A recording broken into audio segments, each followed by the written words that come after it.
అధ్యాయము 14 వచనాన్ని ఈరోజు ఒక అంశాన్ని ధ్యానిద్దాం. కాబట్టి ఆ! ప్రభువు తానే యొక్క సూచన మీకు చూపును. Praise Lord. ఆ! ఆలకించి ఆ! కన్యక గర్భవతి అయి కుమారుని కని అతనికి ఇమ్మానుయేలును పేరు పెట్టును. Praise God. చూసారా? దేవుడే ఒక సూచన మనకి చూపిస్తుంటున్నాడట. కనుక కన్యక గర్భవతి అవ్వడం సూచన. Praise Lord. ఎందుకంటే కన్యక గర్భవతి అవ్వదు. కన్యక వేళ గర్భవతి అయితే శారీరకంగా అయితే అది పాపం అవుతుంది. కానీ బైబిల్ గ్రంథం దేవుని వాక్యం ఉంది. అది ఏ పరిస్థితుల్లో జరగదు. కానీ దేవుని వాక్యంలోని సత్యం ఏంటంటే ఇక్కడ కన్యక ఆ! బైబిల్ చెప్తుంది పరిశుద్ధాత్మ ద్వారా ఆ! దేవుని వాక్యం ద్వారా గర్భవతిగా చక్కని బిడ్డను ప్రపంచానికి అవసరమైన రక్షకుడిని దేవుడు ఆమె ద్వారా మనకిచ్చాడు. కన్యమరి ద్వారా. దేవుని స్తోత్రం. బైబిల్ గ్రంథాన్ని పరిశీలించండి. ఇప్పుడు సంగమునకు ఏంటి? ఇది ఎందుకు దీన్ని ఎలా అనువర్తింప చేసుకుంటాం? దేవుడు ఒక సూచన ఇస్తున్నాడు. జాగ్రత్తగా గమనించాలి. కన్య గర్భవతి కుమారుని కనును. ఆ! అతనికి ఇమ్మానుయేలు అని పేరు పెట్టు. దేవుని స్తోత్రం. బైబిల్ గ్రంథాన్ని పరిశీలించండి. కన్య గర్భవతి అవ్వాలి. అంటే సంఘము కన్య. దేవుని వాక్య ప్రకారము 2వ కొరింథీయులకు రాసిన పత్రిక 2వ కొరింథీయులకు రాసిన పత్రిక 11వ అధ్యాయం మొదటి 2, 3 వచనాలు ఉంటాయి చదవండి. కొంచెం అవివేకముగా నేను మాట్లాడినను ఆ! మీరు సహింపవలెనని కోరుచున్నాను. ఆ! నన్ను గూర్చి మీరెలాగైనా సహించుడి. ఆ! దేవాసక్తితో మీ యెడల ఆసక్తి కలిగియున్నాను. ఆ! ఎందుకనగా పవిత్రాలను కన్యకనుగా ఒకడే పురుషునికి అనగా ఆ! క్రీస్తుకు సమర్పింపవలెనని మిమ్మును ప్రదానం చేస్తుని గాని, ఆ! సర్పము తన కుయుక్తి చేత హవ్వను మోసపరిచినట్లు మీ హ్మ్. మనసులను చెరుపబడి క్రీస్తెడలైన హ్మ్. సరళత నుండియు పవిత్రత నుండియు ఎట్లైనా తొలగిపోనేమని భయపడుచున్నాను. చాలండి. ఒకే పురుషునికి మిమ్మల్ని కన్యగా ప్రదానం చేశారట కొరింథీ సంఘానికి. అంటే సంఘము కన్యక. సంఘము కన్యక అనగా ప్రతి ఒక్కరూ గర్భము దాల్చినటువంటి పరిస్థితి ఉన్నారు. జాగ్రత్తగా గమనించాలి. మొన్నే 3 గొడ్డాల గురించి చెప్పాను. ప్రైస్ ఎంతమంది గుర్తుందో నాకు తెలీదు. లేఖనాన్ని బట్టి. శారమ్మ, తర్వాత బైబిల్ గ్రంథంలో ఉంటున్న అన్న ఇలాగా 3 గొడ్డాల గురించి చెప్పి దేవునికి వాక్యంలో సంఘము గొడ్రాలుగా ఉంటాం. ఆ ముగ్గురిని ఆశ్రయించాలి ఎలిజబెత్. మన జీవితంలో కూడా సంఘము ప్రతి ఒక్కరూ గర్భము ధరించిన వ్యక్తి ఉండాలి. బైబిల్ గ్రంథంలో భక్తుడైన పౌలు ఉదాహరణగా మీకిద్దరు అపోస్తలుల్ని, పౌలు గారిని 2 మీకు ఉదాహరణగా చూద్దాం. వాళ్ళు గర్భం ధరించిన విధానం. బైబిల్ గ్రంథంలో 1 కొరింథీ 4వ అధ్యాయం 15, 16 వచనాలు. మొదటి క్రీస్తునందు ఆ! క్రీస్తునందు మీకు ఉపదేశకులు 10,000 మంది ఉన్నను, ఆ! తండ్రులు అనేకులు లేరు. హ్మ్. క్రీస్తు యేసునందు సువార్త ద్వారా నేను మిమ్మల్ని కంటిని గనుక మీరు నన్ను హ్మ్. పోలి నడుచుకుని వారై ఉండవలెనని మిమ్మల్ని హ్మ్. బ్రతిమాలుకొనుచున్నాను. Praise the Lord. చూసారా? నేను మిమ్మల్ని కంటిని గనుక సువార్త ద్వారా గర్భం ధరించాడు. పౌలు గారి కన్యక. ఒకప్పుడు భయంకర కఠినుడై తిరిగాడు. చాలా భయంకరంగా దేవుని ఆత్మను దుఃఖపరిచి పౌలుకు వ్యతిరేకంగా మునుకోలకు ఎదురు తిరిగాడు. తవి చిత్తాన్ని అతిక్రమించాడు. సౌలా సౌలా నువ్వు మునుకోలకు ఎదురు తిరుగుతున్నావు అని చెప్పారు ప్రభువారు బైబిల్ గ్రంథంలో దమస్కు పొలిమేరలో. కనుక అంత భయంకర జీవితం జీవించిన వ్యక్తిని దేవుడు కన్యకగా మార్చాడు. కన్యగా మార్చి గర్భం ధరించడం ప్రారంభించాడు.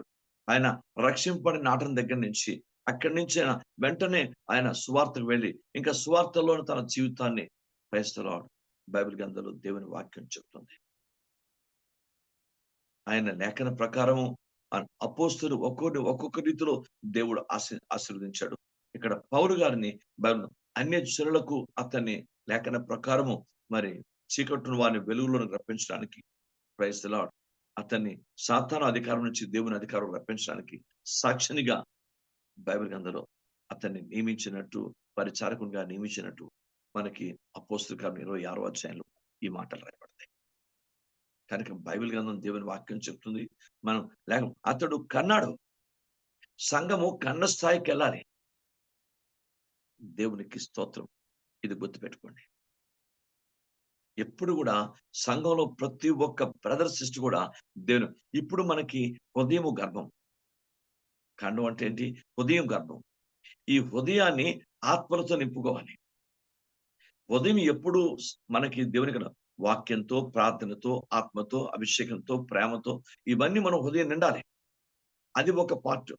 రెండో పార్ట్ అంటే ఆత్మల్ని, ఉదాహరణకు కొంతమంది వ్యక్తుల్ని నీ హృదయంలో పెట్టుకోనో, లేదా కొన్ని వ్యక్తుల్ని, కొన్ని సమాజంలో ఉన్నటువంటి రక్షణ లేని వారినో ఎవరినో మన హృదయం వారి కొరకు భారంతో ప్రార్థన చేసి వారిని మనం ఎప్పుడైతే కన్నీరు కార్చి మనం అడుగుతామో వారు రక్షణ పొందినప్పుడు వారిని నువ్వు కన్నట్టు. బైబిల్ ఉంది. వారికి ప్రయాసపడి వాక్యం చెప్పి వారి గురించి ప్రార్థన చేసి వారు ప్రభులోకి నడిపించబడినప్పుడు వారి దగ్గర నువ్వు కన్నవు వారిని. అలా కన్న బిడ్డల జీవితం వేరు. దేవునికి స్తోత్రం కనుక మీరు కనాలంటున్నాడు దేవుడు. వాక్యం చెప్తుంది నేను మిమ్మల్ని కంటిని కనుక. మీకు తను ఉపదేశకులు బోల్డ్ మంది నుంచి లక్షలాది మంది ఉన్నారు ఉపదేశకులు. మీకు అర్థమైందా? వీళ్ళు వాళ్ళని లేదండి, మందు కొట్టి కూడా ఉపదేశం చేస్తారు. ఇద్దరేసి ముగ్గురేసి పెళ్ళాలు కలిగి ఉపదేశం చేస్తున్నారండి. ఉపదేశకులు వేల మంది ఉన్నారండి. తండ్రి ఒక్కడే. నేను సువార్త మీరు కంటిని కనుక మీరు నన్ను పోలి, నేను క్రీస్తుని పోలి నడుచుకున్న ప్రకారం మీరు నన్ను పోలి నడుచుకున్న వాళ్ళని మేము బతుకులాడుకోవచ్చు అంటాడు పౌలు. ఈరోజు బైబిల్ గ్రంథం దేవుని వాక్యం చెప్తుంది అనేక మందిని కన్న తండ్రిగా, తల్లిగా, దైవ సంఘము ప్రతి ఒక్కరు కూడా బిడ్డలు కన్న వ్యక్తిగా, ఒడ్రాలు కాకుండా బిడ్డల కన్న వ్యక్తిగా ప్రతి ఒక్కరు సంఘంలో ప్రతి ఒక్కరు సేవకుడితో పాటు సంఘము కూడా అలాగ బిడ్డల కన్న వ్యక్తులుగా ఉంటారు. ఒక క్రీస్తే కాదు కదా, బైబిల్ గ్రంథంలో అపోస్తులు కూడా కన్నారు. పౌలు గారు ఆత్మలు కన్నాడు.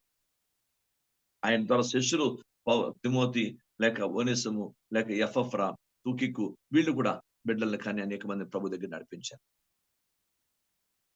బైబిల్ చెప్తుంది కన్య గర్భవతి అవడమే సూచన. బైబిల్ గ్రంథంలో అలాంటి దైవిక సూచనకు సంఘం ఎదగాలి. దానికి భారం ఉండాలి, దానికి ప్రార్థన ఉండాలి, దానికి కన్నీరు ఉండాలి, దానికి దీనత్వం ఉండాలి. ఏ విధమైన గర్వం కూడా పంచకూడదు. గర్వం ఉందంటే అది నాశనానికి నాందండి. నేనైనా మీరైనా గుర్తుపెట్టుకోండి. గర్వం స్టార్ట్ అయిందంటే నాశనానికి నాందండి. వినయం విజయానికి ముందు ఉంటుంది, గర్వం నాశనానికి ముందు ఉంటుంది. ఇది గుర్తుపెట్టుకోండి. బైబిల్ గ్రంథం దేవుని వాక్యం చెప్తుంది మనం బిడ్డలు కనాలంటే మనలో దీనత్వం ఉండాలి, మనలో పరిశుద్ధి ఉండాలి, మనలో ప్రార్థన ఉండాలి, మనలో విశ్వాసం ఉండాలి, దేవుని పాదాలు చేసే ఆ స్వార్థ భారం ఉండాలి. దేవునికి స్తోత్రం. చాలా భారంగా. మీకు అర్థమైందా? రాములో అగ్రహారం అని ఏదో ఊరు ఉంది కదా, ఎక్కడ పెనగాడి ఆపోజిట్ లో వెళ్తే, పెనగాడు ఆపోజిట్ లో ఏదో ఊర్లు ఉన్నాయి. ఆ పెనగాడు ఆపోజిట్ లో కొన్నిసార్లు నేను సువార్త వెళ్ళాం. అది గ్రూప్ తో మాత్రమే కాదు, వ్యక్తిగతంగా నేను నాతో పాటు ఎవరిని తీసుకొని వెళ్ళాను. ఆ ప్రాంతాల్లో మనం ఆలోచించినప్పుడు ఇద్దరు ముగ్గురే అక్కడ. ఆ ఇద్దరు ముగ్గురు గురించి ఆదివారం నాడు ఉదయకాలం తెల్లవారుజామున స్టార్ట్ చేసి ప్రార్థన చేసుకుని బయలుదేరి వెళ్ళి అక్కడ దేవుని వాక్యం ప్రకటించి మళ్ళీ పెందుతురు దేవుని వాక్యం ప్రకటించి ఆయన సాయంకాలం 4 గంటలకు భోజనం చేసేటప్పుడు సాయంకాలం 5-6 గంటలకి వచ్చి బయలుదేరి వ్యక్తి చేశానని గొప్పతగా వచ్చి గుండెలు చచ్చుకొని అది లోకస్థం అన్నట్టు గొప్పగా నేను చెప్పట్లేదు. ఎందుకంటే ఆత్మను గర్భం ధరిస్తే తప్ప భారం రాదు, ఆ కన్నీరు రాదు, ఆ వేదన రాదు. బైబిల్ అని చెప్తే కన్య గర్భవతి అయితేనే ఆ యెహోవాకు సూచనగా ఉండగలవు నువ్వు. కన్యక అలా సంఘము గర్భం ధరించబడకపోతే ప్రయోజనం లేదు. బైబిల్ గ్రంథంలో ఆమె ఏం చెప్పింది? ఇది మొదలుకొని అందరూ ధన్యులారు, అందరూ అప్పుడే ఆశించబడిన స్త్రీగా పేర్కొనబడింది ఆవిడ. అంతవరకు ఆమె మామూలు స్త్రీయే. ఆమె ఎప్పుడు యేసుప్రభువుని గర్భం ధరించు సర్వోన్నతమైన దేవుని శక్తి కమ్మబడిన తరువాత ఆమె దేవునికి ఆత్మ ద్వారా పెండమ దాల్చి వాక్యం ద్వారా శరీరాలుగా ఆమె యేసు ప్రభువుని మనకు లోకానికి అందించిన తర్వాత అప్పుడు ఇది మొదలుకొని అందరూ నన్ను ధన్యురాలు అందరూ గర్భం ధరించిన తర్వాత. బట్ సంఘము ధన్యత లేకుండా, ఆశీర్వాదం లేకుండా క్రీస్తుకు పెండు కుమార్తెగా ఎలా సెలెక్ట్ అవుతాం? ఆ భారం కావాలి కదా. ఎంతసేపు మనలో మనమే ఏదో చేసుకుంటూ అయిపోతుందా? No, no, no. కొన్ని వందల మంది మన దగ్గర నుంచి చిత్తల దగ్గర నుంచి మన దగ్గరికి వచ్చినారు. వాళ్ళ మన దగ్గర ఉన్నారు. ఇది నేను అనుభవంతో చెప్తున్నమాట. ఎవరు మనం కంటాం, వాళ్ళే మన కంటాం. దేవునికి స్తోత్రం. చాలా మందిని ప్రపంచంలో చూశాను. లాస్ట్ వరకు ఏ కొద్ది మందో అలా డెడికేట్ చేసుకొని ఉంటారు. మిగతా చాలా మంది మాక్సిమం యేసు ప్రభు దగ్గరే 50 మంది వెళ్ళిపోయారు. ఆఫ్టర్ ఆల్ నేను మీరు అంటే మనం కన్న వ్యక్తులం కావాలండి. దేవునికి స్తోత్రం.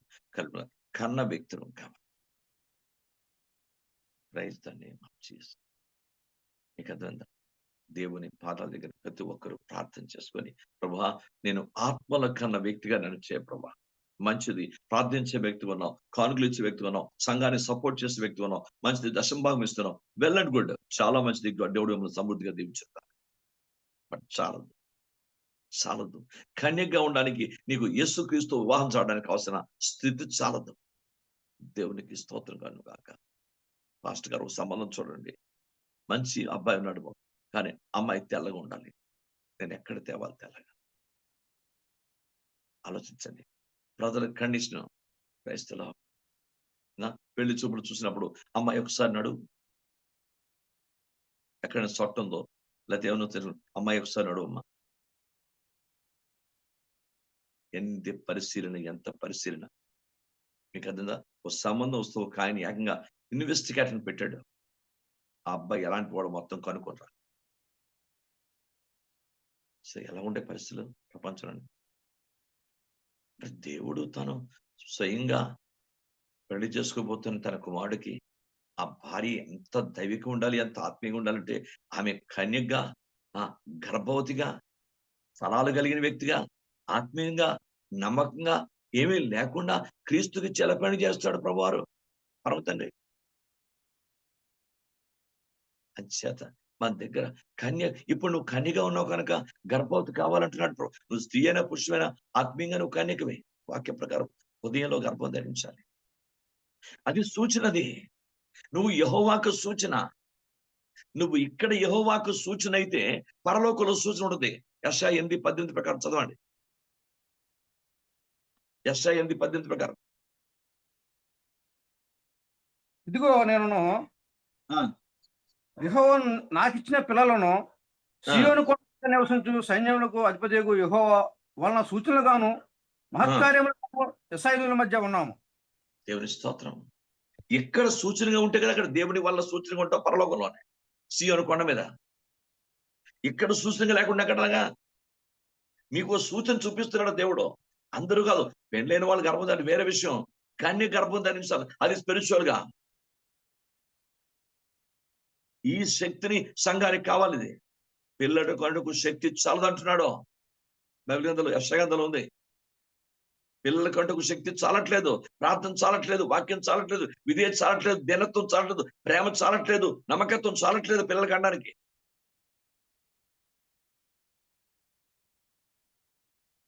క్రిస్టియానిటీ నాడు కమర్షియల్, సేవనది కమర్షియల్ కాదు. దేవుని సంఘము కమర్షియల్ గా ఉండకూడదు.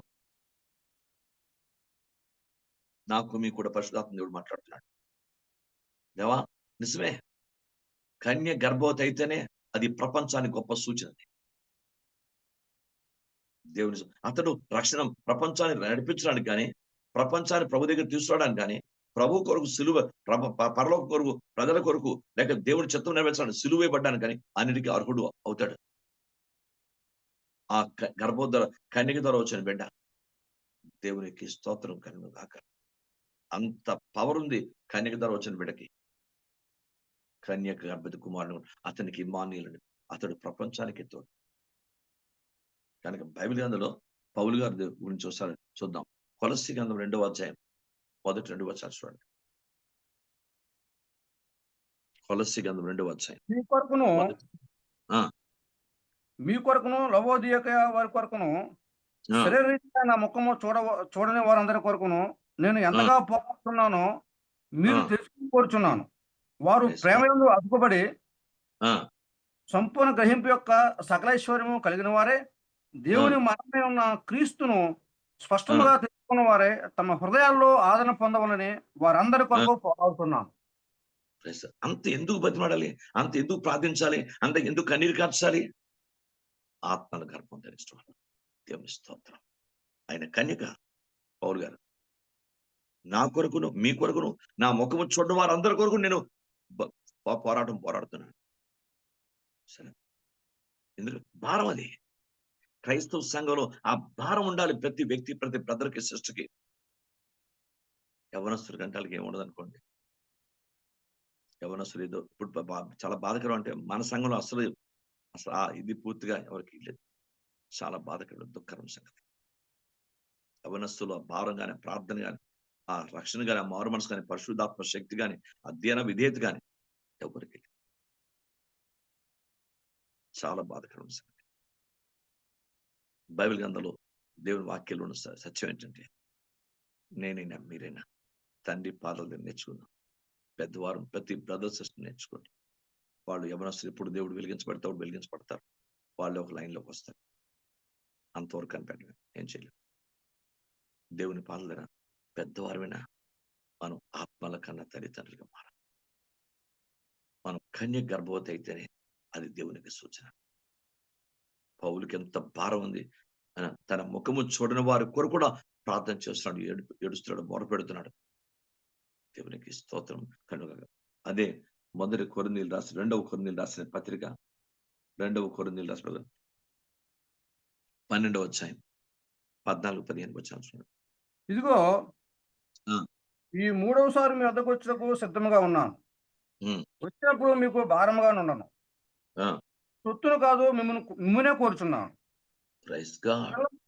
తల్లిదండ్రుల కొరకు, తల్లిదండ్రులే పిల్లల కొరకు ఆస్తి కూర్చదగినది కదా. నాకు కలిగినది యావత్తు మీ ఆత్మల కొరకు బహు సంతోషంగా వేయపరిచాను. నన్ను వేయపరుచుకున్నాను. అతన్నే వేయపరుచుకున్నాడు. తనకున్నదే వేయపరచడం కాదు, అతన్నే వేయపరుచుకున్నాడు. తను తాను వేయపరుచుకున్నాడు.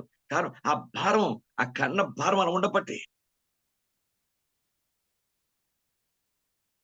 చూస్తారు ఎంత తండ్రి, దేవుని పాదాల దగ్గర నేను మీరు కూడా ప్రార్థన చేసి, తండ్రి ఆత్మల కన్నా వ్యక్తులుగా మనుచే ప్రభా, యెహోవాకు సూచనగా మార్చునైనా కుమారులయ్యం బాగుంది, పరిచారకుగా ఉండడం బాగుంది, దేవుని బిడ్డలయ్యం బాగుంది. కానీ యెహోవాకు ఒక సూచన కావాలి. ఆ సూచనగా జీవిత సంఘం మారాలి. సంఘము యావత్తు దేవునికి కన్య గర్భవతి బిడ్డలను కానీ ఈ సంఘం అనేక సంఘాలు. ఎంత బాధ, ఎంత బాధ. కొన్నిసార్లు ఒక పాస్టర్ గారు మీకు ఇదే సంఘమా? చెప్పలేక అవునండి ఇదే సంఘం. పరిచారకులు, శిష్యులు, నమ్మకస్తులు కావాలి కదా. మీకు అర్థమైందా? బైబిల్ చెప్తుంది అందరూ ఎవరి స్వార్థం వాళ్ళు చూసుకొని బయటపోతున్నారు. దేవుని స్తోత్రం. ఒక్క జీఎస్ పవర్ మినిస్ట్రీ బెంచ్ పైన ఒక్క వ్యక్తి కనీసం కృతజ్ఞతా భావంతో ఒక్కరు లేదు. చాలా మంది సేవకులు నా పరిచయలు బయటపోయారు. వెళ్ళండి కూడా ఎక్కడో దగ్గర బతకడం బాగుండు, వాళ్ళు పరిచయం చేసుకుని ఆశీర్వాదం కావాలి. అదే నేను చివరిగా ఆలోచించేది. వెళ్ళండి కూడా ఎక్కడో దగ్గర వాళ్ళు బాగుండాలి, అంతే. బైబిల్ గ్రంథాన్ని పరిశీలించండి. దేవుని పాదాల దగ్గర సంఘము కన్యకగా మారాలి. ఆ దైవ పరిశుద్ధ, ఆ దైవ ప్రార్థన, ఆ దైవ దీనత్వం, ఆ దేవుని మాటను అంగీకరించి ఆ వాక్యానికి లోబడే విధానం, ఇవన్నీ దైవ సంబంధించింది. ఇవి కావాలి. తండ్రి పాదాల దగ్గర ప్రతి ఒక్కరూ ప్రభుని అడుగుదాం. నిజమే ప్రభా, నేను ఇంతవరకు సువార్త పడిస్తున్నాను, వెళ్ళను కూడా ప్రకటించండి, ఇంకా ప్రకటించాలి, వాక్యం బట్టి ప్రకటించాలి. బట్ ఆత్మ అది డిఫరెంట్. అది ఒకరోజు సువార్త పడిస్తూ వచ్చారు, మళ్ళీ ఆత్మను ఫాలో అవ్వాలి, ఆ వ్యక్తులను ఫాలో అవ్వాలి, ఆ వ్యక్తుల కొరకు భారం చేయాలి, ఆ వ్యక్తుల కొరకు వ్యయం చేయాలి, ఆ వ్యక్తులను వేయపరచుకోవాలి, ఆ వ్యక్తుల్ని చాలా జాగ్రత్త చూడాలి.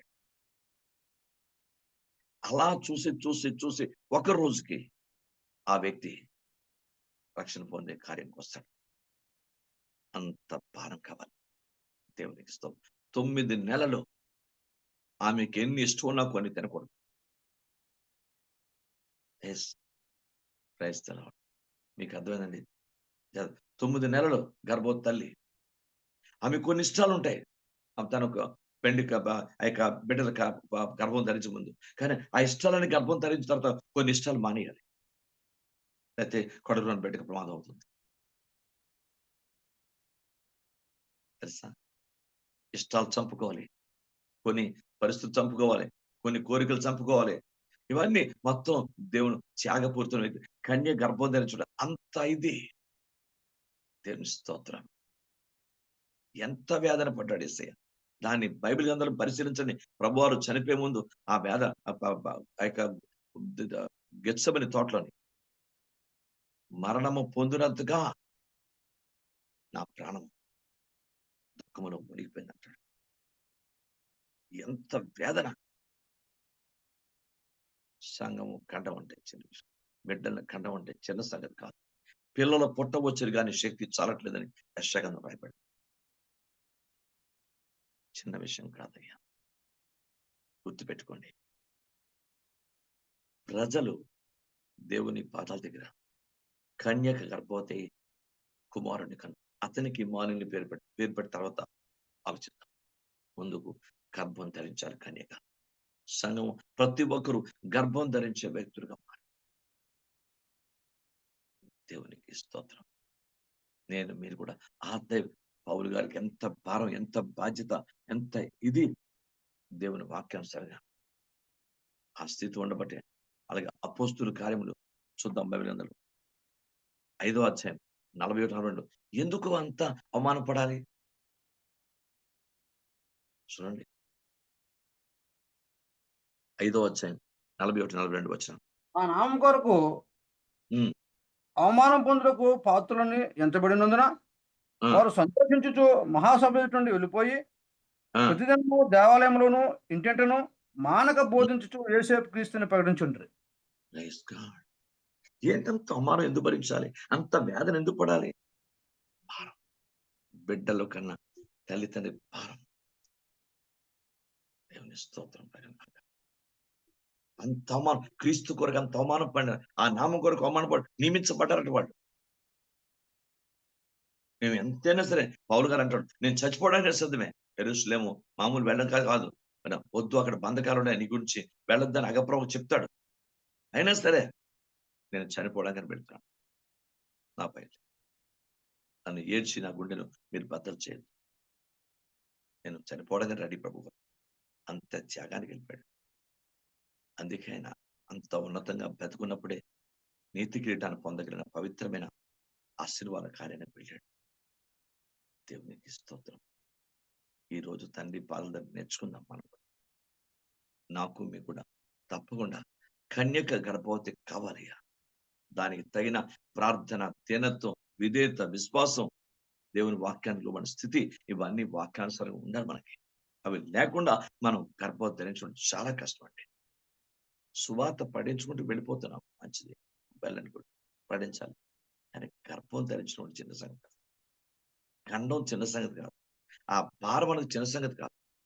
దేవునికి స్తోత్రం. కన్నా నేను మీరు కూడా తండ్రి ఆత్మలో ఘనత ఎందుకు? ఇక్కడ నువ్వు సూచనగా లేకపోతే సియోను కొండ మీద యేసుక్రీస్తు వారికి ఇచ్చిన ఆ పిల్లలుగా మనం ఎలా యెహోవాను సూచకులుగా మాత్కారంగా ఉండగలం?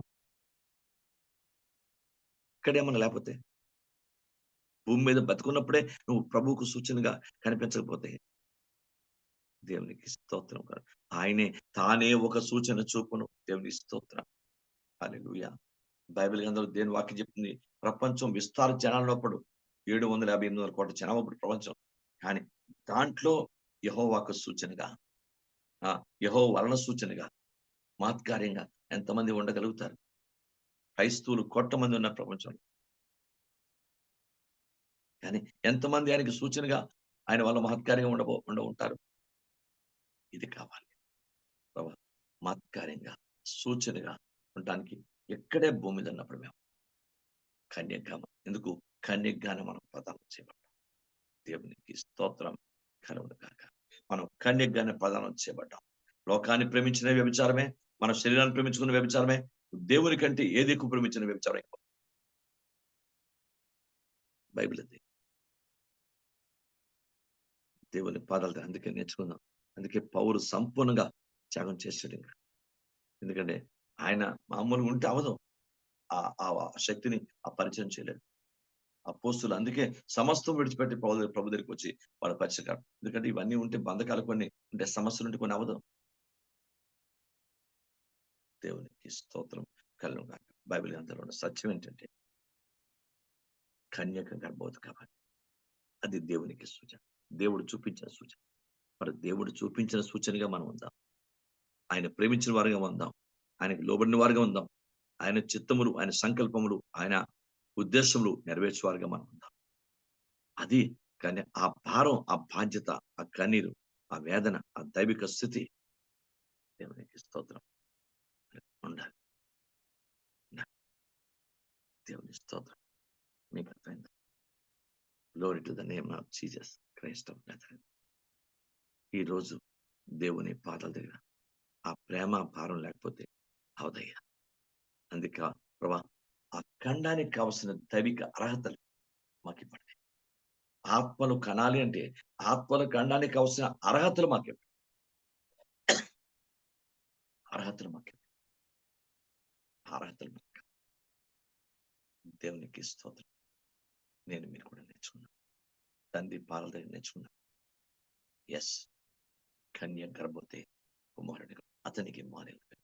బైబిల్లో ఎందుకు ఇమ్మానుయేలు? ప్రపంచానికి దేవునికి వాక్య ప్రకారం కూడా ప్రజలకి తోడు కావాలి. బైబిల్ గ్రంథం చెప్తుంది ప్రజలకి తోడు కావాలి. ఇదిగో యుగ సమాప్తి వరకు నేను మీకు తోడై ఉంటాను. అపోస్తలులతో ప్రభు వాగ్దానం చేశారు. యుగ సమాప్తి వరకు తోడై ఉన్నాడు. బైబిల్ చెప్తుంది తల్లైనా, తండ్రైనా, అన్నదమ్ములైన, అక్కచెల్లెన, బంధువులైన, రక్తమైన, భర్తైన, భార్యన కొంతవరకే రాగలరు, తర్వాత రాలేడు. కానీ నేను యుగ సమాప్తి వరకు నీతో ఉంటాను. ఈ తోడు ఎవరు ఇవ్వలేరు. క్రైస్తవ సంఘానికి కావాల్సింది మొట్టమొదటి ప్రార్థన మనకు తోడు. 119 కీర్తనలు మాట్లాడారు. ప్రార్థన మనకు తోడు. దేవుని వాక్యం మనకు తోడు. గుర్తుపెట్టుకోండి. నీ ఆజ్ఞలు నాకు తోడుగా ఉన్నాయంటాడు దావీదు కీర్తన 119. పరిశుద్ధాత్మ మనకు తోడండి, లేకపోతే మనం జీవించలేం. మన వల్ల కాదు. దేవుని వాక్యము, పరిశుద్ధాత్మ, దేవుడు క్రీస్తు మనకు తోడు. దేవుడు మనకు తోడుగా ఇచ్చాడు. యుగ సమాప్తి వరకు ఆయన మనతో ఉండి మన కష్టకాలు చూసి మన ఒక పరలోకం చేర్చినంత వరకు కూడా, ఆయన చిత్తము నెరవేర్చబడినంత వరకు కూడా మనం విడిచిపెట్టలేదు. అందుకే ఒకవేళ నీ తల్లి నేను మర్చినా నిన్ను మరునన్నాడు దైవవాక్యం. నేనైనా మీరైనా తండ్రి పాదాల దగ్గర ప్రార్థన చేసుకొని, ప్రభా నన్ను కరుణించు నాయన, నన్ను కటాక్షించు, నన్ను దయచు. ఎందుకంటే నేను ఆత్మల కన్నా యోగ్యత నాకు ఇవ్వండి. అలాగే నేను ఫలభరితంగా ఉండాలి. ఎందుకంటే ఇంతకుముందే మనం నేర్చుకున్నాం. ఇశ్రాయేలు వెండి పళ్ళు తమ నైవేద్యమును నైవేద్యముగా ప్రభు దగ్గర తీసుకెళ్ళినట్లు మనం కూడా స్వదేశీయులను ఆ నైవేద్యంగా ప్రభుకి దగ్గర తీసుకుని వెళ్ళాలి. దేవుని స్తోత్రం. బైబిల్ గ్రంథంలో దేవుడు మనం గొల్లవాడు గొర్రెలు మేకలు వేరుపరిచినప్పుడు ఆ తీర్పులో మనం ఉన్నప్పుడు నిర్దోషముగా, నిరపరాధంగా, పరిశుద్ధంగా ఆయన ఎదుట మహిమగల సంఘం నిలబడినప్పుడు ఫలభరితమైన స్థితిని చూస్తాడు.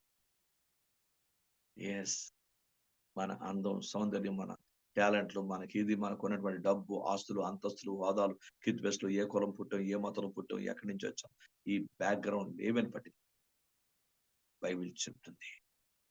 నువ్వు ఆయన దగ్గరికి తీసుకొచ్చింది ఏదో చూస్తాడు. దేవుని స్తోత్రం. ఆయన వచ్చినప్పుడు ఆయన తీసుకొచ్చాడు, తీసుకురావాల్సిన తీసుకొస్తాడు.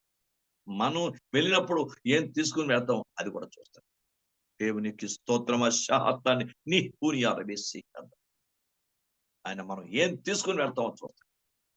ఏం తీసుకుని పోలేవు నువ్వు. బైబిల్ స్పష్టంగా తిమోతి మనం దిగమరకు వచ్చాం, దిగమరకు ఏం తీసుకునే నువ్వు ఏదైతే ఆత్మను సంపాదించావు ఆత్మను తీసుకు, ఎవరిని కన్నావో ఆత్మను తీసుకుని వెళ్తావు. దేవునికి స్తోత్రం. ఇది దైవ వాక్యానుసారం. ఇది కనుక కన్య గర్భవతి కుమారుడు కన్నాడు. దేవుడు మనకెప్పుడూ తోడే. ఇంకా ఆయన ఎలా తోడుగా ఉంటాడు అది కూడా బైబిల్ గ్రంథంలో ఉంది. తర్వాత ప్రభు చిత్తం అయితే ఇంకొక సందేశంలో నేర్చుకుందాం. ప్రార్థన చేసుకుందాం. కన్య గర్భవతి కుమారుడు కన్నాడు. అతనికి మారిన పేరు పెట్టాడు. యెహోవా తానే ఒక సూచన ఎస్ తానే ఒక సూచన ప్రార్థన చేద్దాం. ప్రభా ఆ సూచన యేసు ప్రభు ఒక సూచన, దేవుడు ఒక సూచన చూపించాడు. కన్య గర్భవతి కావాలి. క్రైస్తవ సంఘం గర్భం దాల్చాలి. ఆత్మలు కనాలి. ప్రపంచంలోని ఆత్మలు నిండించాలి. భూమి నిండించాలి. ఇది దేవుని సంకల్పం, దేవుని ఉద్దేశం. మనం అలా కావాలి.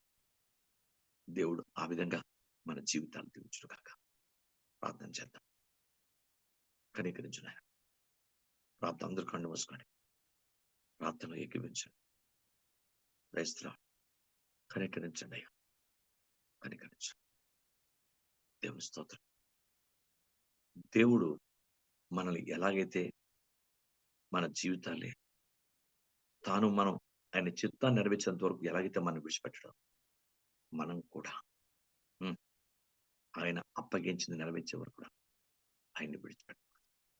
ఆయన చిత్తాన్ని, వాక్యాన్ని, ఆయన సంకల్పాన్ని, ఆయన సంఘాన్ని, ఆయన ఇచ్చిన దాన్ని విడిచిపెట్టడం.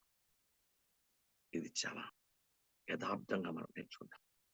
ఎస్ బైబిల్ గ్రంథంలో ఉంది, నీకు చెప్పింది నెరవేర్చే వరకు నేను విడిచిపెట్టాను. యాకోబుతో మాట్లాడితే ఆదికాండలో మాట్లాడతాడు. సేమ్ మనం కూడా ఆయన చిత్తాన్ని నెరవేర్చే వరకు కూడా మనం ఎక్కడ ఆయన్ని విడిచిపెట్టకూడదు. మన జీవితాలు జాగ్రత్త, కష్టాలు ఉంటాయి, సమస్యలు ఉంటాయి, బాధలు ఉంటాయి, అవమానం ఉంటాయి, నిందలు ఉంటాయి, అన్నీ ఉంటాయి ప్రపంచంలో. ఎస్ ఫలభరితమైన చెట్టుకే దెబ్బలు ఉంటాయి. భరించుకుంటూ జయించుకుంటూ ముందుకు సాగిపోవడమే క్రైస్తవ ధర్మం, క్రీస్తు యొక్క ధర్మం, దేవుని యొక్క బిడ్డల ధర్మం అదే. ఎస్ తండ్రి సహాయం చేయండి. నిజమైన క్రిస్మస్ అనుభవం అంటే ఎస్ దేవుని సూచన పాటించాలి. ఆయన ఒక సూచనగా సంఘాన్ని నిలబెట్టాడు. ఆ సూచనగా మనం ఉండాలి. అది నిజమైన క్రిస్మస్, రియల్ క్రిస్మస్. దేవుడు మనకు తాను ఇవ్వడం కాదు, మనం కూడా క్రీస్తుని ఎస్ సూచనగా ఉండి అనేక మందికి ఇవ్వాలి.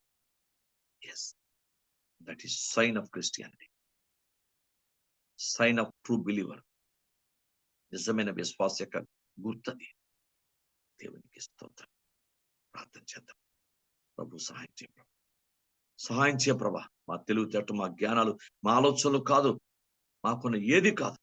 నీ కృపిచ్చి, నీ ఆత్మనిచ్చి, నీ అభిషేకం, నీ వాక్కునిచ్చి, నీ జ్ఞానం ఇచ్చి, ఆ దీనత్వం ఇచ్చి, ఆ ప్రేమనిచ్చి, ఆ కనికరము జాలిగల ఆత్మనిచ్చి, ఆత్మల కన్నవారిగా మా జీవితాలు మార్చి, యెహోవాకు సూచనగా మా జీవితాలు మార్చండి. ప్రార్థన చేసుకోండి. 10 మంది ఉన్న పర్వాలేదు, ప్రార్థన చేసుకోండి. మీ 10 మందికే ఆ ధన్యత ఇచ్చాడుకోండి. ఆ మాటలు వినడానికి ధన్యత దేవుడు మనకి ఇచ్చాడుకోండి. ప్రభా సహాయం చేయి. ఏదో వచ్చి వెళ్ళిపోతున్న వారం కాదు, ఏదో వచ్చి వెళ్ళిపోతున్న వారం కాకూడదు. Jesus mighty name can be exalted God. దేవుడు ఒక ప్రత్యేకమైన ఏర్పాటుతోనే ఇచ్చిన ఈ యొక్క జమ్ముకుడిని ఏర్పాటు చేశాడు. ఆయన ప్రణాళిక చొప్పున ఇది ఏర్పాటు చేశాడు. గత ఇన్ని సంవత్సరాలు, ఇన్ని సంవత్సరాలు నిరాటంగా దేవుడు సాగిస్తున్నాడు. ఆ కృప దేవుడు వ్యక్తులు ఉపయోగించుకున్న ఫైనాన్స్, దానికి కావాల్సిన ప్రతి ఒక్కరిని దేవుడు ఇచ్చాడు మనకి. అంత అద్భుతంగా మీకు అర్థమైందా? ప్రభు ఒక వ్యక్తిని లేపి అలాగా దేవుడు తన కృపనిస్తూ ఇది నిరాటంగా సాగిపోవడానికి కూడా సాయం చేస్తున్నాడు. ఎందుకంటే దీంట్లో మనం బాగుపడాలి, దీంట్లో మనం ఉద్యోగం పొందాలి, దీంట్లో మనం ఆశీర్వపడాలి, దేవునికి ఒక సూచనగా మారాలి. వాక్యానుసారమైన స్థితి మనం రావాలి. మనం కూడా దీన్ని సద్వినిపరచుకోవాలి. దీన్ని నిత్యత్వానికి వెళ్ళడానికి కావాల్సిన స్థితిని మనం పొందుకోవాలి. అందుకే చూపునే ప్రత్యేకంగా దేవుడు సంఘంలో పరిచయలో ఒక భాగంగా దేవుడు మనకి ఇచ్చాడు. కళ్ళు మూసుకోండి.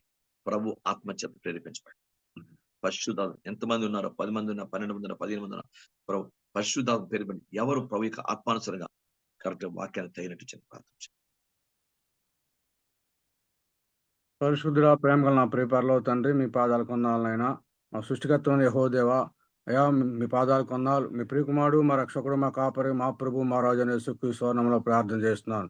దేవాదేవైన నా ప్రభువా, అయ్యా మరి ఉదయకాల ప్రభా మీ పాదాలను చెంతుంటుండగా ప్రభా మీరు ప్రభా నైనా ప్రేరేపణతో తండ్రి అయ్యా ప్రార్థించడానికి ప్రార్థనాత్మ అందరికి ఇచ్చినారు ప్రభా. అందుబట్టి ఉన్నాళ్ళు ఆరాధన మెంపొందినారు ప్రభా. లేఖనం ద్వారా మాతో మాట్లాడారు ప్రభా. అయ్యా మరి అయ్యా కన్యక గర్భవతి కుమారుని అనే ఒక